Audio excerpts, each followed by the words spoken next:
할렐루야. 오늘도 우리 하나님의 은혜와 사랑이 여러분과 함께 하시기를 주님의 이름으로 축원합니다.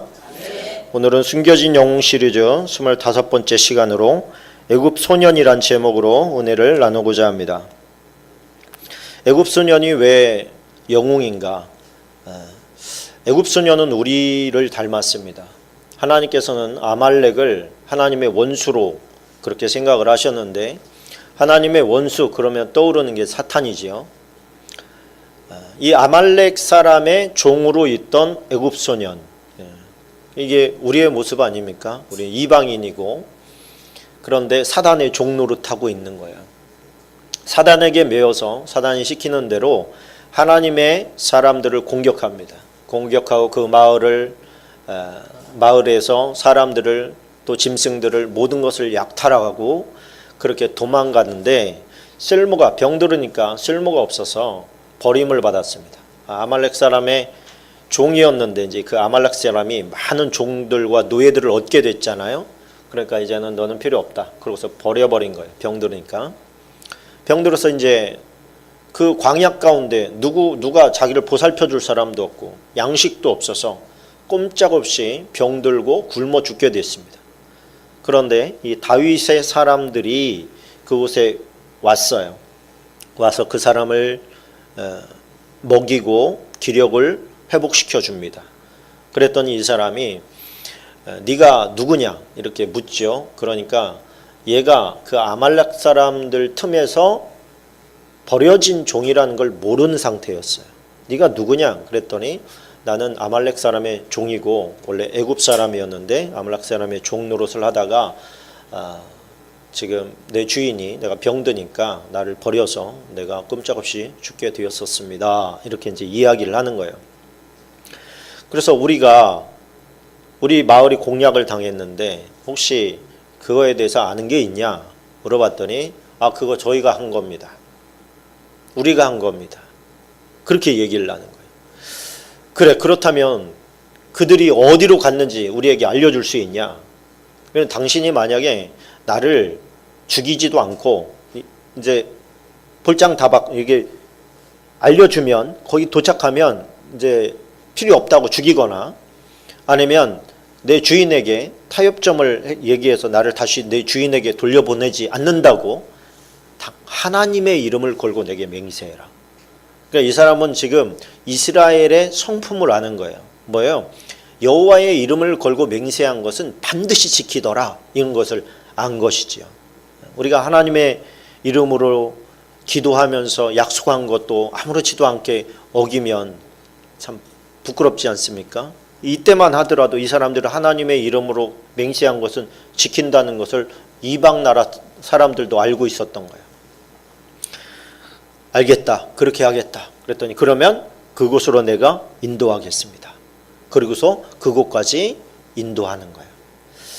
그래서 사단의 종으로 매여있던 우리가 사단에게 마음대로 쓰임받고 하나님을 잘 섬기는 자들을 비난하기도 하고 욕하기도 했던 자들이 하나님의 은혜를 깨닫고 나서는 하나님의 사람으로 바뀌어서 하나님을 위해서 또 행동하는 그리스도의 군대가 되어가는 과정이 우리의 모습을 보는 것 같다.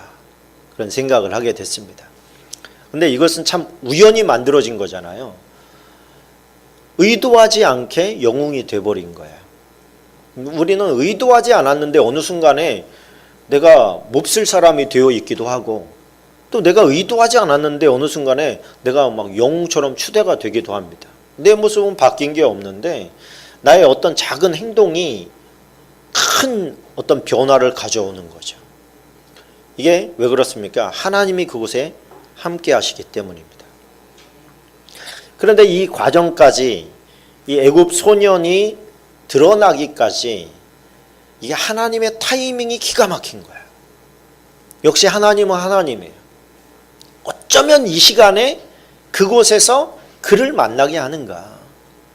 그리고 이 애굽 소년에게서 무언가를 얻어내고자 했던 게 아니에요. 왜 그러냐면 이 애굽 소년이 누군지도 모르고 지금 다윗이 그 사람에게 선을 베푼 거 아닙니까? 선을 베풀어 준 거예요. 그 상황은 어떤 상황이냐면 자기 와이프 2명과 자식들과 그리고 자기 부하의 식구들, 자녀들, 그리고 모든 재산이 다 빼앗긴 상태에서 아말렉이 어디로 갔는지를 모르고 있는 상태예요. 길을 잃었어요. 막 추격하다가 뒤를 쫓다가 갑자기 어디로 가야 될지 헝 해버린 거예요. 그리 지체할 시간이 없는데 어디로 가야 될지 모르니까 사방으로 이제 그 부하들을 보낸 겁니다. 어디로 갔는지 모르겠다. 빨리 어디로 갔는지 정보를 수집해 와라. 그러고서 이제 보냈는데 갔다가 이 사람을 발견한 거예요. 광야니까 사람이 아무도 없어요. 근데 버려진 사람 하나를 발견한 거예요. 그래서 데리고 와서 그를 먹입니다. 뭐 말할 기력도 없으니까 뭐 물어볼 수도 없어요. 그걸 데리고 와서 데리고 올 때 그냥 데리고 걸어서 왔겠습니까? 부축하고 막 애쓰고 이래서 데리고 왔을 거 아닙니까? 기력이 없으니까. 그런 상태에서 그를 먹이고 기다려주는 거예요. 여러분 아무런 반응이 없는데 이게 굉장히 지금 힘든 일을 하고 있는 거예요. 중요한 일을 하고 있는 건데 그때는 다윗이 얘를 통해서 어떤 큰 일을 해결점을 볼 것이다 라고 믿은 게 아니라 방법이 없었기 때문에 그냥 자기가 할 수 있는 그곳에서 작은 선을 베풀어 준 겁니다. 근데 그 작은 선이 나비 효과가 돼서 결국 이 많은 문제들을 다 해결할 수 있는 그런 어떤 포인트점이 되었던 것이죠. 이 다윗이 대단한 것은 뭐냐면 다윗의 성품이나 성향이 선하다는 거예요. 그래서 이 사람은 어떻게 이렇게 선한 마음을 가질 수 있을까? 타인을 배려하고 타인의 심정을 헤아릴 줄 아는 그런 마음을 가질까? 참 저에게 없는, 저에게 정말 부족한 그런 성향을 가졌구나 이런 생각을 하는 거예요. 사무엘상 23장에 가보면 이런 말씀이 있습니다. 1절로 3절인데요. 사람들이 다윗에게 전하여 이르되 보소서 블레셋 사람이 그일라를 쳐서 그 타작마당을 탈취하더이다 하니 이에 다윗이 여호와께 묻자와 이르되 내가 가서 이 블레셋 사람들을 치리이까? 여호와께서 다윗에게 이르시되 가서 블레셋 사람들을 치고 그일라를 구원하라 하시니 다윗이 사람들이 그에게 이르되 보소서 우리가 유다에 있기도 두렵거든 하물며 그일라에 가서 블레셋 사람들의 군대를 치는 일이니까 한지라. 자, 이게 무슨 얘기죠? 다윗은 이 당시에 지금 어떤 상황이냐면 사울을 피해서 도망 다니고 있어요. 어디에 숨을까를 고민하면서 막 도망 다니고 있는데 그일라는 이 헤브론 지역입니다. 그러니까 블레셋이 지금 내륙으로 많이 들어와 있는 상태예요. 해변가에서 내륙으로 많이 들어와 있는데 지금 사울은 정신이 없어요. 자기 백성을 보호해야 되겠다 이런 생각이 없어. 지금 오로지 하나 어떻게 하면 다윗을 잡아 죽일까 이 생각만 하고 있는 거예요. 근데 다행히도 다윗이 그 근처에 있는데 다윗의 군대가 많아봐야 600명입니다. 600명인데 이게 뭐 비교가 되겠습니까? 그런데 사람이 곤란을 당한 것을 부하가 보고 온 거예요. 그일라 사람들이 약탈을 당하고 있는 것을 보고 왔습니다. 이렇게 얘기하고 있는 거예요. 그 모습을 보면 다윗이 가서 도와주고 싶은 마음이 든 거죠. 그래서 하나님께 묻습니다. 하나님, 가서 도와줘야 됩니까? 보통 사람들은 이런 기도 자체를 안 해요. 왜? 가서 도와주러 갈까 봐. 근데 다윗은 지금 그 모험을 하는 거예요. 하나님, 내 코가 석자인데 가서 그들을 도와줘야 됩니까? 그럴 때 하나님께서 가서 도와줘라 그러시는 거예요. 야, 하나님께서 도와주란다, 가자! 그랬더니 부하들이 팔짝 뛰는 거죠. 아니 지금 여기도 위험한데 지금 무슨 뭐 사울이 아니라 지금 블레셋 사람한테 죽게 생겼습니까 지금? 뭐 이렇게 얘기하는 거예요. 가만히 생각을 해보니까 그게 맞아. 쟤네 말이 맞아. 그래서 다시 기도합니다. 하나님, 제가 잘못 들은 건가요? 가서 도와주는 게 진짜 맞습니까? 가서 도와줘라. 하나님께서 도와주래. 아무래도 순종해야 되겠다. 가자. 그러고서 갑니다. 가서 그들을 도와줍니다. 도와줘서 약탈당했던 것을 다 돌려주고 블레셋을 물리칩니다. 그런데 그 그일라 주민들은 얼마나 행복하고 감사하겠어요. 그리고 이제 성 안으로 받아들여서 이제 대접을 했단 말입니다. 대접을 했는데 블레셋이 쳐들어왔을 땐 꼼짝 안 하던 사울이 다윗이 그일라 성에 있다는 얘기를 듣더니 군대를 이끌고 막 오기 시작한 거예요. 다윗을 잡겠다고. 그래 멀리서 파수 보던 다윗의 이제 병사가 쫓아와 가지고 사울이 쫓아오고 있습니다. 그런데 피난 생활이 얼마나 힘듭니까? 얼마나 괴롭습니까? 그래서 이 성에서 이 성 주민들이 나를 도와준다면 사울과 한판 붙어볼 수 있겠다 이런 생각을 한 거예요. 그래서 기도합니다. 또 하나님, 사울이 지금 나를 잡으러 온다고 하는데 그일라 주민이 나를 보호해 주겠습니까? 아니면 나를 내주겠습니까? 이렇게 기도를 했더니 하나님께서 내줄 거다 그러는 거예요. 내줄 거다. 그 얘기를 듣고 다윗은 군말 없이 그의 병사들을 이끌고 다 다른 곳으로 도망을 갑니다. 다윗이 도망갔다. 이 소리를 듣고 사울은 다시 돌아가요. 그래서 그일라 주민에게 아무런 피해가 발생하지 않게 배려를 해줍니다. 이게 다윗의 성정이란 말이에요. 또 그가 많은 것을 약탈했을 때는 그 약탈한 것을 가지고 자기의 부를 삼은 것이 아니라 사람들에게 나눠줍니다. 사무엘상 30장 26절을 같이 한번 읽어보겠습니다. 다윗이 시글락에 이르러 전리품을 그의 친구 유다 장로들에게 보내어 이르되 보라 여호와의 원수에게서 탈취한 것을 너에게 선사하노라. 이게 뭐예요? 우리가 아말렉에게서 많은 이 전리품을 얻었는데 이거 너희에게 주마. 너희 장로들이 알아서 가난한 자들에게 배분해라. 그리고서 보냈다는 거예요. 이런 어떤 작은 섬김들이 나중에 그가 왕이 될 때 굉장히 중요한 역할을 합니다. 이 유다의 장로들이 사울이 죽었다는 얘기를 듣고 제일 먼저 다윗에게 달려와서 다윗이여, 당신이 이 유대의 왕이 되어 주십시오. 이렇게 청원해요. 왜? 그 전에 베풀었던 선이 있기 때문입니다. 이 사람의 됨됨이를 본 거예요. 괜찮은 사람이다. 용장인데 괜찮은 사람이다. 근데 우리가 알다시피 다윗에게도 시련의 때가 있었어요. 어려울 때가 있었습니다. 신앙이 바닥을 칠 때가 있었어요. 믿음이 아예 사라진 것처럼 여겨질 때가 있었습니다. 그때가 언제였느냐? 자기에게 기름 부었던 사무엘이 죽었습니다. 사무엘이 죽었어요. 사울은 계속해서 나를 죽이려고 합니다. 하나님의 뜻을 알고 있었던 제사장들이 다 한 사람 빼고 몰살당했어요. 자기를 도와준다는 얘기만 들으면 그 사람 가서 죽이는 거예요. 그럼 어디도 갈 수가 없어요. 하나님은 뭐하고 계십니까? 기름 부어서 내가 왕이 된다며요. 지금 하나님, 내가 죽게 생겼는데 지금 하나님 뭐하고 계신 겁니까? 사울을 죽일 위기에서 구해주고 또 살려주고 두 번씩이나 그렇게 했음에도 불구하고 계속해서 자기를 공격해 오는 거예요.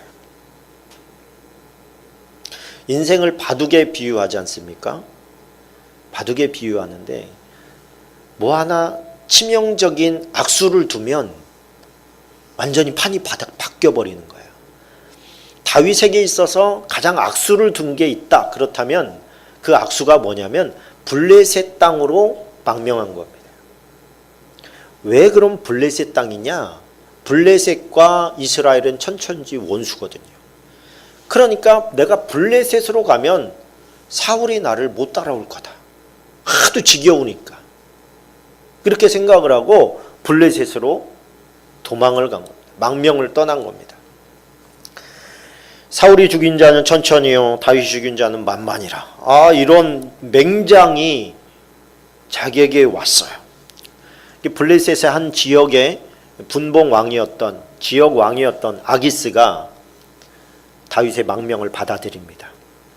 그리고서 시글락이라고 하는 한 마을을 너네들 너의 군사 600명과 그의 가족들이 그 지역에서 먹고 살아라. 그러면서 한 마을을 선사를 합니다. 위기시에 나에게 달려와서 나를 좀 도와달라.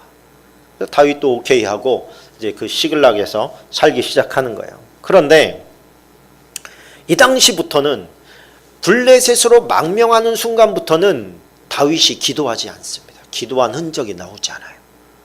그 얘기는 무슨 얘기냐면 이제는 기도가 아니라 생각에 의해서 움직이기 시작했다는 거예요. 생각하고 움직이기 시작했어요. 사울이 내가 블레셋으로 가면 쫓아오지 못하리라 그러고 가요. 생각한 거예요. 상식적으로 이성적으로 생각했을 때 블레셋으로 가는 것이 내 생명을 보존하기에 망명하는 것이 가장 좋겠다 이렇게 결정을 내린 거예요. 세상적인 눈으로 볼 땐 가장 좋은 선택이었을지 모르지만 하나님께서 보실 때는 가장 악수를 둔 거였습니다. 그래서 땅을 배분받았는데 땅을 받았으면 이제 농사 짓고 살면 돼요. 그런데 농사 안 져요. 자기를 따르고 자기가 신뢰하는 자기의 군인 600명을 신뢰하면서 강도짓 하면서 삽니다. 약탈하면서 삽니다. 국경 지역을 돌아다니면서 약탈하면서 사는 거예요.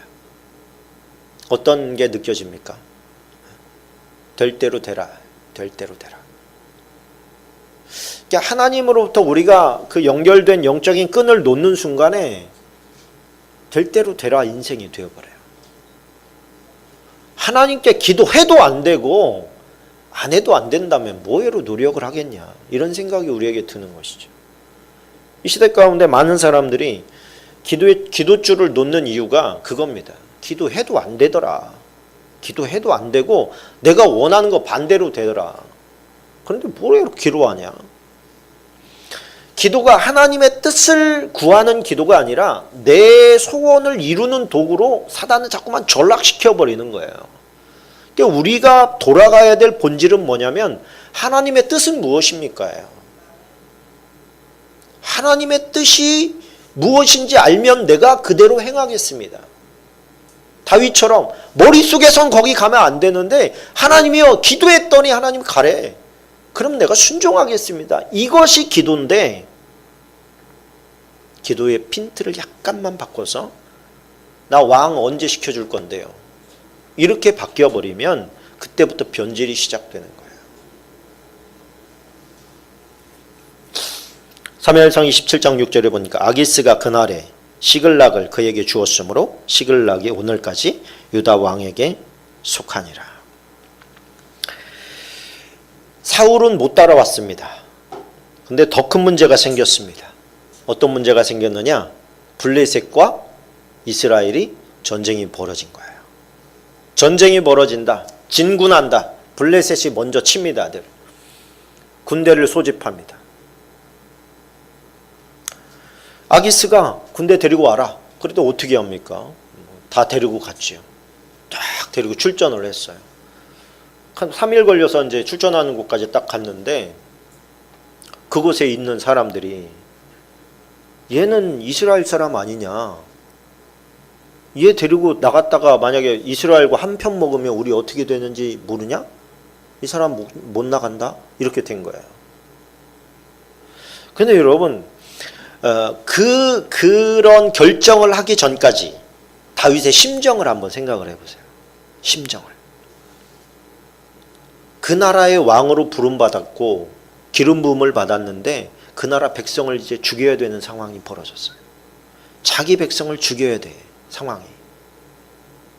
돌아갈 수도 없고 저기서 나를 죽이겠다고 하고 내가 원수로 여겼던 곳에는 나를 환영하고 그러니 이제 저 나라랑 싸워야 돼. 자기 나라랑 싸워야 돼. 다윗의 심정이 어땠을지 여러분 상상이 가십니까? 선한 마음을 가진 다윗이 얼마나 골치 아팠을까? 얼마나 힘들었을까? 얼마나 괴로웠을까? 그래도 기도하지 않아요. 이제 하나님은 이제 나랑 상관없어. 막 이렇게 지금 작정한 것 같아요. 그런데 그곳에 갔을 때 그곳 사람들이 반대를 하지요. 돌아가라. 아기스가 그렇게 말합니다. 나는 너를 믿는다. 근데 이 사람들을 너를 믿지 못하니 다시 시글락으로 돌아가라. 그랬더니 다윗이 그곳에서 뭐라고 얘기하냐면 사무엘상 29장 6절로 10절까지인데 8절만 봅니다. 다윗이 아기스에게 이르되 내가 무엇을 했습니까? 내가 당신 앞에 오늘까지 있는 동안에 당신이 종에게서 무엇을 보셨기에, 여기서 중요한 말이에요. 내가 가서 내 주 왕의 원수와 싸우지 못하게 하시나이까. 이게 다윗의 진심 같아요? 아니면 꾸며낸 말 같아요?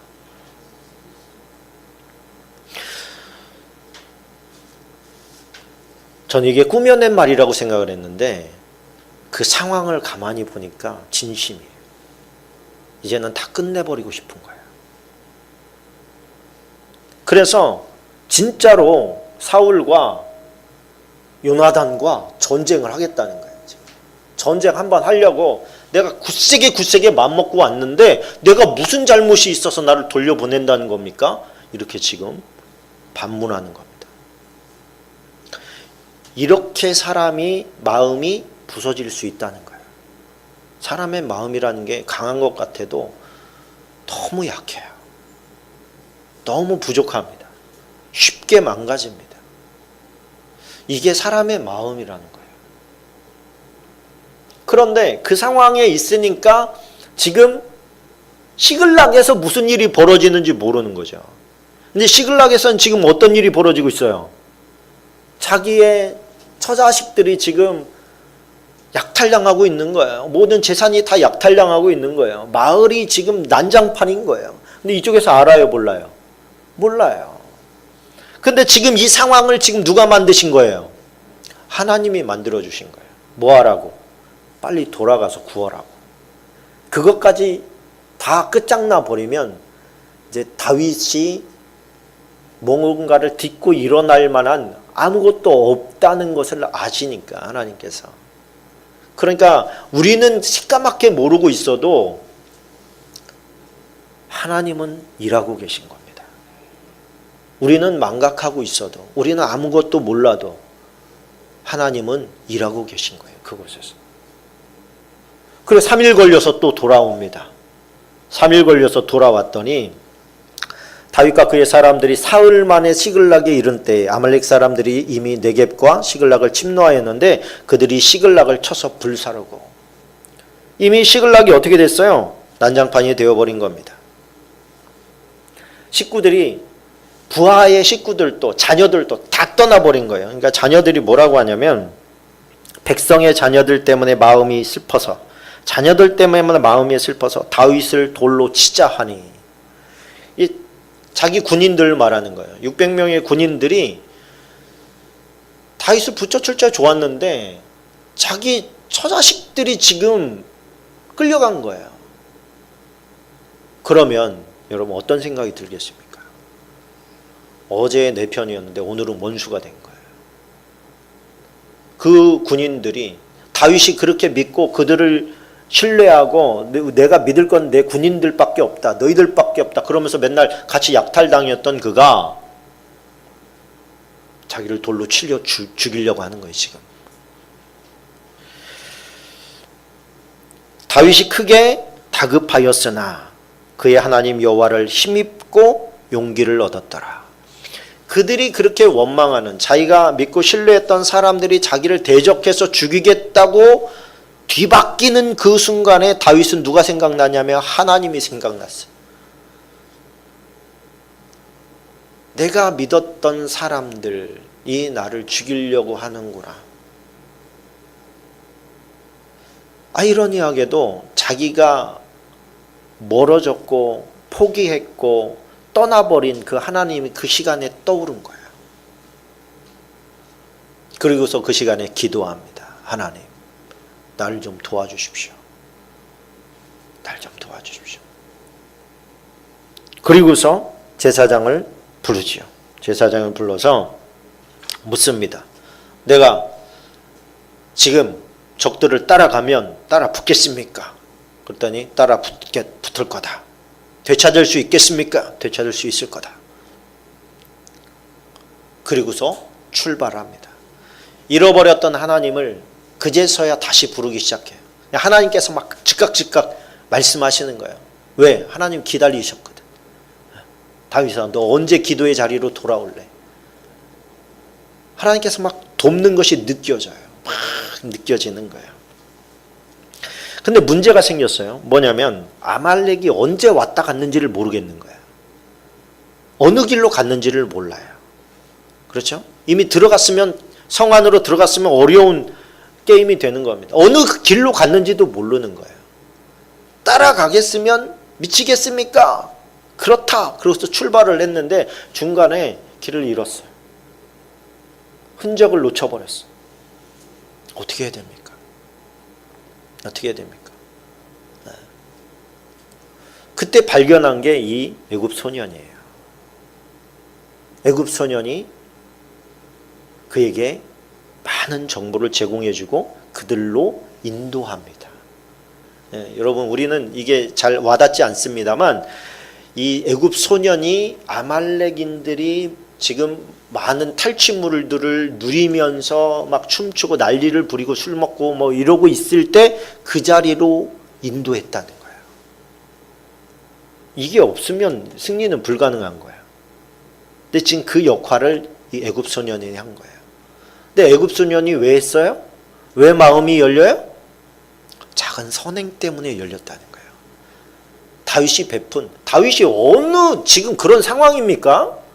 그런 정신입니까 지금? 누구에게 뭐 떡 먹이고 뭐 건강 회복되도록 기다릴 타이밍이냐는 거예요. 그렇지 않아요. 쫓아갈 때 600명의 군사들 가운데서 200명이 똑똑한 200명인 거죠. 따라가 봐야 소용도 없고 따라가면 우리도 죽는다. 이런 생각 들지 않겠어요? 다윗에게 말합니다. 피곤해서 못 가겠습니까? 피곤해서 도저히 못 가겠습니다. 이래버린 거예요. 그래? 그러면 여기 있어라. 시냇가에 있어라. 쉬고 있어라. 그리고서 따를 자는 누구냐? 400명이 따라와요. 가자. 그리고 떠납니다. 나중에 다 회수해 왔을 때 같이 갔던 군인들이 쟤네는 노량물 주지 마, 전리품 주지 맙시다. 이래요. 근데 다윗이 뭐라고 하냐면 이 승리는 우리가 많아서 이긴 게 아니야. 하나님께서 승리를 해주셨기 때문에 이긴 거야. 그러니 전리품은 그대로 배분해야지. 배분을 해도 그 사람들은 쪽팔려. 그 가족들한테. 그렇지 않겠습니까? 다른 가족들은 다 목숨 걸고 와가지고 건지겠다고 하는데 얘네는 지들 죽을까 봐 우물 옆에 있었으니 그건 뭐 창피하죠. 그냥 전리품이 문제가 아니라. 근데 다윗의 마음이 어때요? 200명이 떨어져 나갔을 때 다윗의 마음이 절망해야 되잖아요. 600명도 부족한데 지금 200명이 떨어졌어? 절망해야 되는데 절망하지 않습니다. 왜 그러냐면 하나님이 나랑 함께하는 게 느껴졌기 때문에 그래요. 하나님이 나랑 함께할 때는 소년 다윗이 골리앗에게 덤벼들었던 때가 떠오른 거예요. 사자에게 곰에게 달려들었던 때가 떠오른 거예요. 거칠 게 없고 두려움이 없어요. 못하겠거든 있어라. 너희가 아니어도 우리는 한다. 그러고서 가는 거예요. 여러분, 그러니까 하나님을 다시 마음에 느껴지고 기름 부음을 느끼고 성령이 충만할 때 우리는 두려울 것이 없습니다.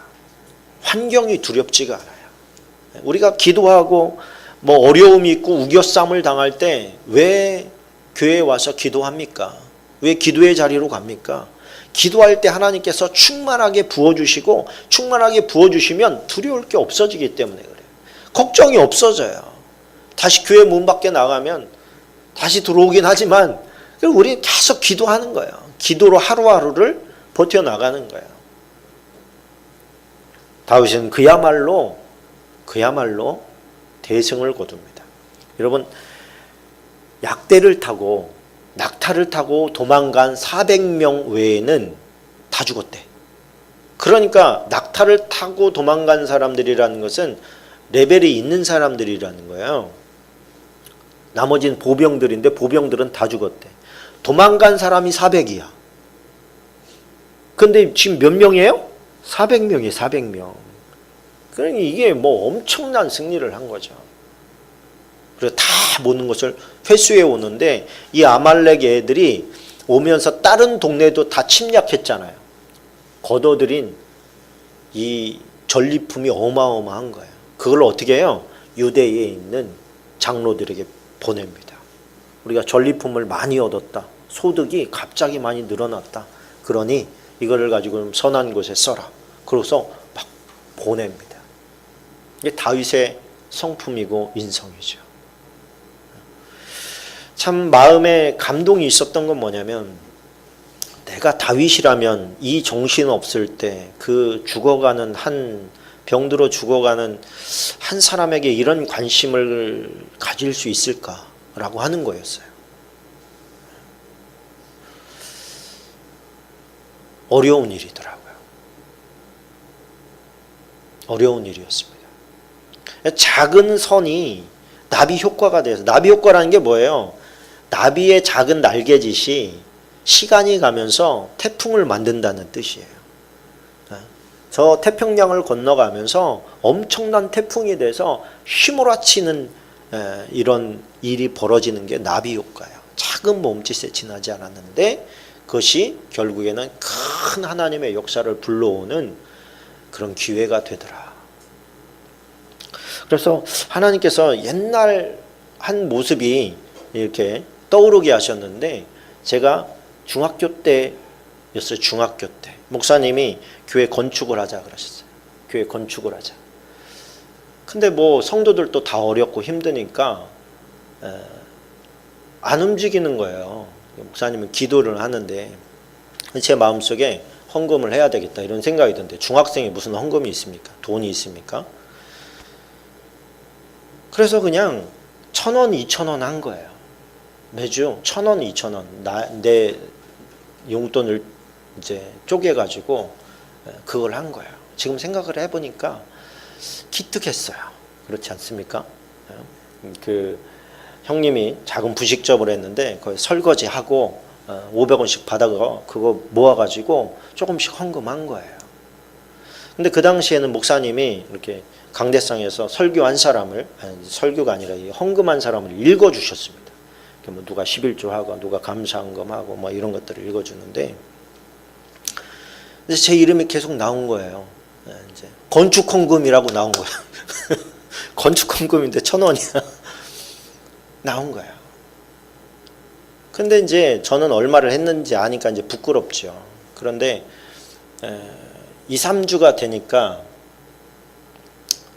목사님이 이제 제 이름을, 제가 앞에 있는데 이제 제 이름을 거론을 하면서 이제 얘기를 하신 거예요.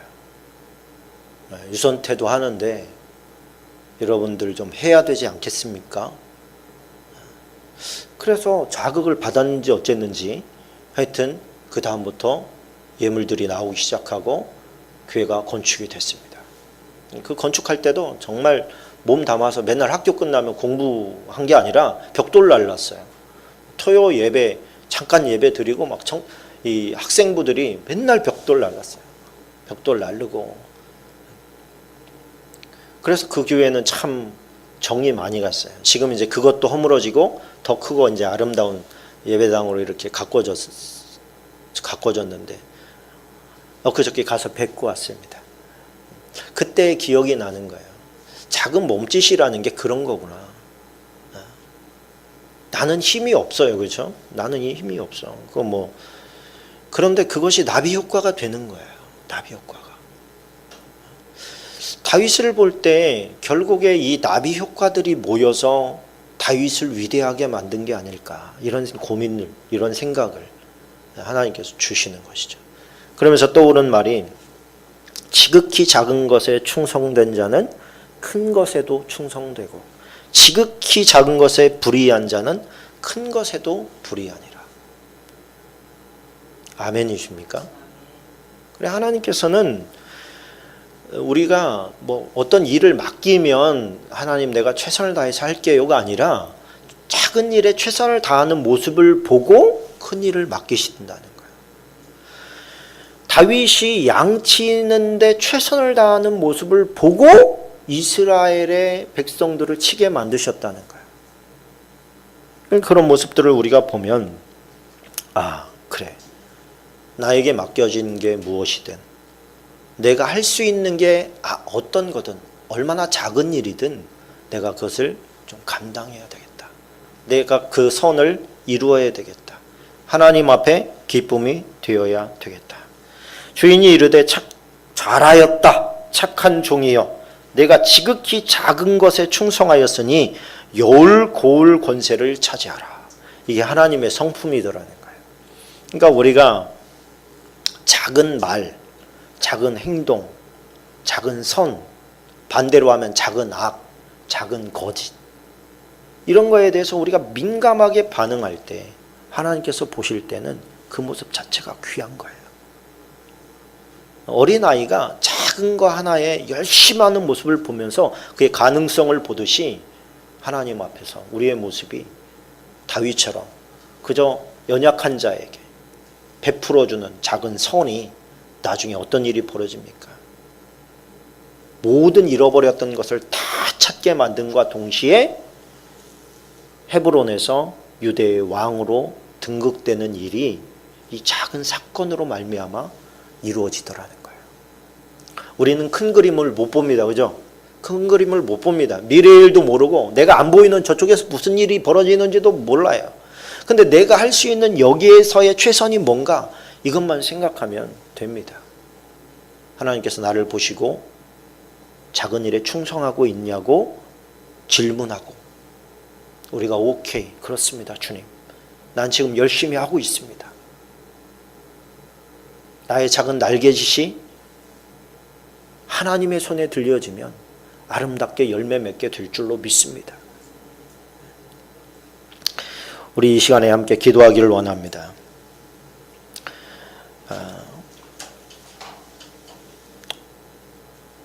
하나님께서 나에게 어떻게 대접해 주기를 바랍니까?